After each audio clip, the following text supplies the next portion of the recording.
আসার পরেই কারিকুলাম নিয়ে আমরা বসছি। কারিকুলামের উপর ব্যাপক কাজ চলছে।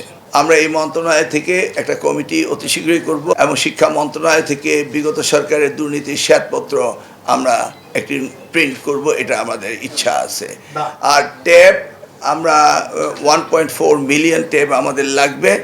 আমাদের primary secondary tertiary education huge project. Curriculum change করা 3 মাসে সম্ভব নয়। আর টোটাল চেঞ্জ যেটা আশা করছেন সেটা আমরা কাজ শুরু করেছি। 2028-এ গিয়ে আপনারা সেটা দেখতে পাবেন, এখন নয় ইনশাআল্লাহ। তবে পরিমার্জন খুব সুন্দর হচ্ছে এবং 4টি নতুন বই ইন্ট্রোডিউস হচ্ছে। 2027-এ এসএসসি পরীক্ষার্থীদেরকে বেসড নিয়েই আমরা আগামী দিনে সেশন জট এবং ইউনিভার্সিটিগুলো তাদের টাইমলি ফ্যাশনে তাদের কোর্স কারিকুলাম শেষ করতে হবে। অর্থাৎ 3 ইয়ার্স কোর্স 3 ইয়ার্স হবে, 5 ইয়ার্স কোর্স 5 ইয়ার্স হবে। কোনো রকম ডিলে ওয়েটিং সেশন জট চলবে না।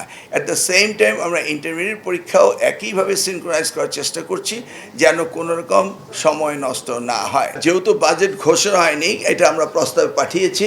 মাননীয় উপদেষ্টা বললেন যে আমরা এই 2% আমরা পাবো বলে আশা করছি। অল টুগেদার 1,23,000 crore টাকা আমাদের পাওয়ার সম্ভাবনা রয়েছে।